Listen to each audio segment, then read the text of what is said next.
Welcome. Crawford's Barbecue World Headquarters are here with Hector Cienega. Cienega? Hector Cienega. Cienega. Or Hector C. Hector C. Yeah, we'll go with Hector C.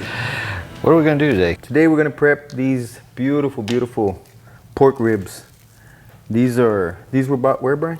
Tri-County Meat Market right here in San Antonio, Texas. Go see Joe. Go see Joe, man. He's got, look at these beautiful, beautiful ribs. Nice, what, about 4-pounders? Yeah. 3.5, 4 pounds? Yeah, they're nice. Yeah, you see the marbling in there? there? Yeah, real good marbling in these. We're gonna trim them up for competition. We're gonna inject them and season them and get them ready for the pit. We're going to inject, so starting off with Texas Oil Dust, my good friend Aaron Leslie, his brand new pork injection. He's been using it all season for himself, and his results this season have showed for himself. He's second in the points, so can't beat that. Today we're gonna mix it with my peach spritz. So you could also use the apple or the pineapple, whichever your favorite flavor is, really is what I tell people. There's no one better than the other. I like the peach. I think peach and pork go well together.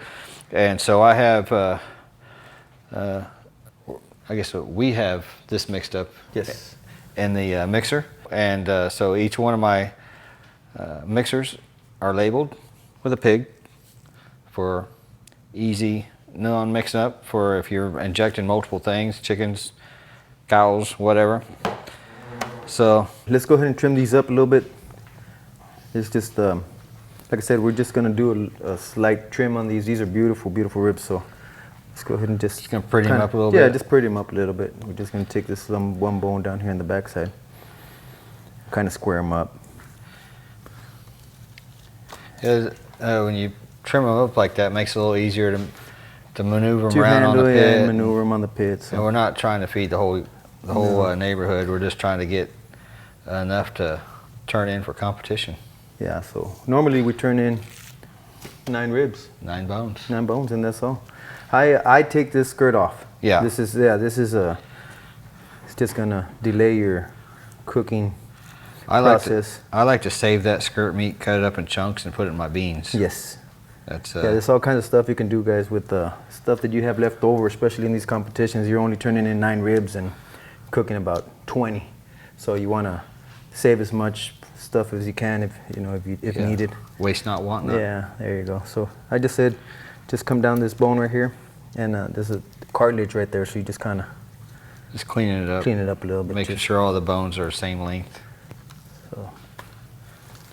And these are pretty straight. There's not much to do to these. Those are nice looking ribs. These are really nice ribs. So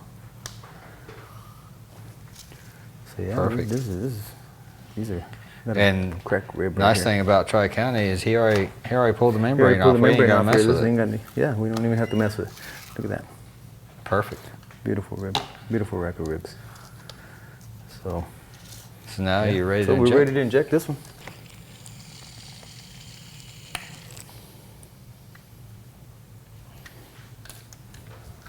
I don't know if we mentioned this earlier, but this injection worked good on pork butt as well, wouldn't it? Yes, definitely. Worked really well on the pork butt. So IBCA, we don't really do a lot of pork butt. I'm not be surprised here in the next month or so that it's going to be an unofficial meat altogether.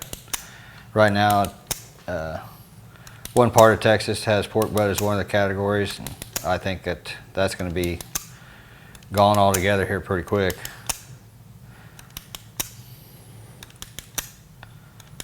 Man, you can just see it blowing up there already. Oh yeah.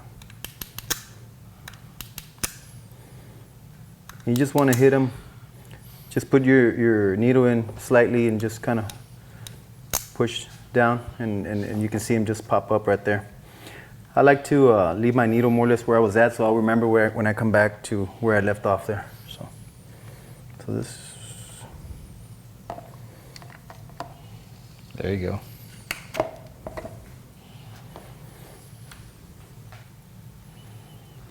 And you just go down and you can see them just, getting nice and pretty.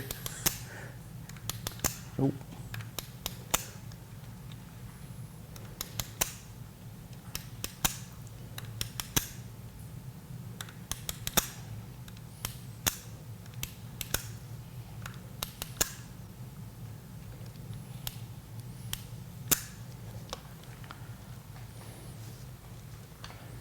Awesome. Yeah, and you can see them, they're just swollen up there all over the place. So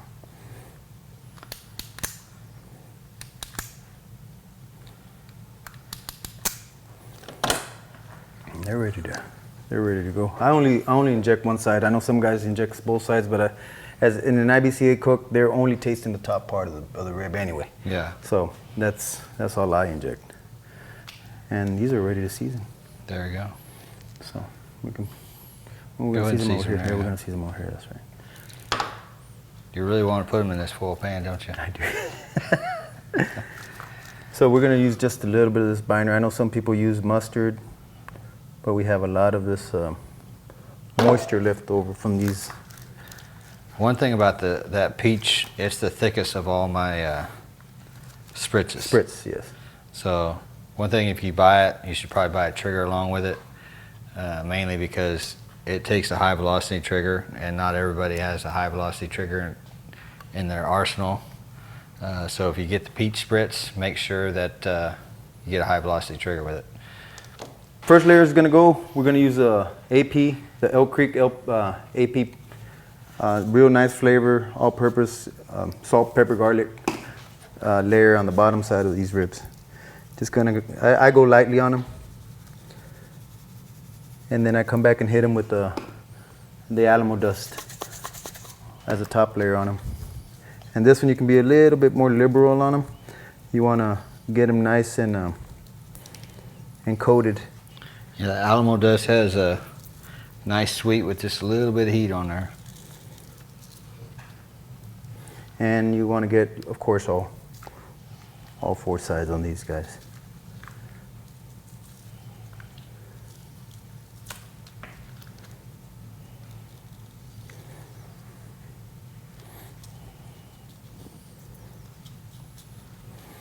And let them sit there, let them sweat out a little bit for about 5 minutes, and then we'll turn them around and do the top side of them. Here we go.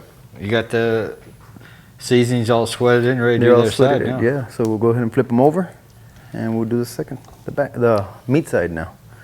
And Money side. The money side, yeah. So same thing. We using the AP on the meat side, and we're gonna do the same thing. Let them sweat out, and then we're ready for the pit. And of course the Alamo dust. I can't get too forget much this. of that on Yeah. there. Actually, we started using this about 4 or 5 months back, and we really started consistently walking on ribs. We're using some other products, and like I said, once we started using the Alamo dust, we just consistently started walking on ribs. So we love it, we use it, and I think you have a fantastic product there. You'll get no argument from me. Yes. So yeah, now we did the meat side, and we let them sweat out a little bit, at least 10 minutes, and then we're ready for the pit. Okay, so now we're ready to put on our ribs. We got them, as you can see them, they're beautifully sweated out. They've been sitting out. We're gonna be running them today on this Gateway drum. We got the temperature, we're running with a Guru, and they're ready to go in. So let's go ahead and put them on.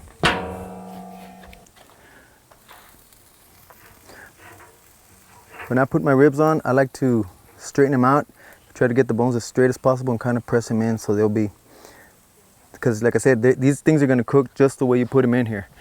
And I press the bones together to get that meat to pop up a little bit and kind of straighten out the bones. So we'll come back in about 45 minutes to an hour to check them and we'll start spritzing them at that time.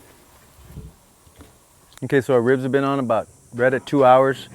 This is our third spritz. We went about 45 minutes, and we went every 15 to 20 minutes we've been spritzing. So let's check them out, see what they're doing. We're using the Crawford's Pit Spritz, the peach flavor. This is one of my favorites. We also used it for injection on these ribs, so just kind of put some moisture back on them. Gives them a nice color. All right, we're back. We're 3 hours in to these ribs. We've been spritzing throughout the whole cook. We're using the peach spritz, Crawford Spritz, so we're ready to wrap these guys. So let's see what they look like. Got beautiful rib, nice beautiful color on these guys. What you want to do is kind of tap them a little bit, see, make sure the spice is not coming off, so we're good. Okay, so we're back inside, and we're gonna go ahead and wrap these ribs. First thing I like to do, I just put down a light layer of butter, some more Alamo dust,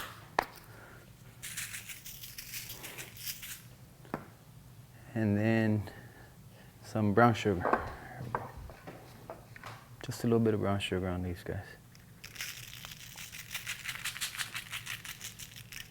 And then of course, a lot of people don't do this I don't know for what reason, but I always face them meat side down to get all the meat under, of course, in the juice. So flip them facing down. I like to remove all this black this stuff here. This is just blood that's rendered out of the bone. And then I do the same thing on this side.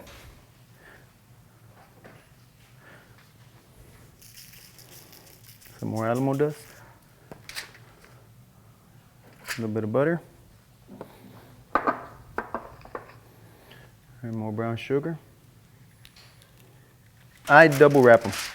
I get the foil, I fold it in half, and then I just create a nice 2-layer of aluminum foil.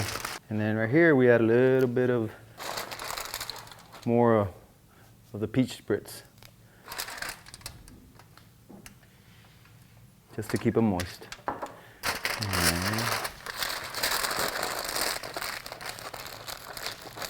Nice wrap. And they're ready to go back on the pit. Okay, so now we just unwrapped these ribs. We put them back on the Weber now, since we had a little bit more fire on them. We're just drying them up. We're going to glaze them up and go inside and slice them up, see what they look like. And of course, we're going to sauce them up with the Memphis pit sauce, the Memphis Mistress. And like I said, this is just a low heat. We already took them off the drum. Drum's running about 300. Here we're about 250. Just setting the sauce. And then we'll be ready to slice these once they tack up a little bit. Okay, so we just pulled these ribs off the grill. We smoked them, and then we let them rest, and then we finally finished them off there on the Weber. And here we are with the finished product. See how they come out. Cut it up. See if we got a winner. See if we got a winner.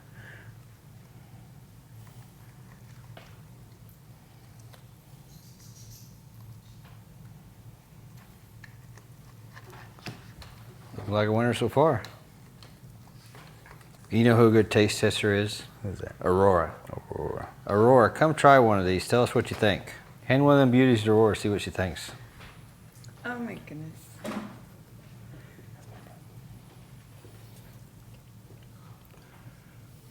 Hector, you always outdo yourself. It's super good. Super good. Look at that bite. Perfect. Got a nice little smoke ring on there. Yeah. Right off the bone. It's super, super good.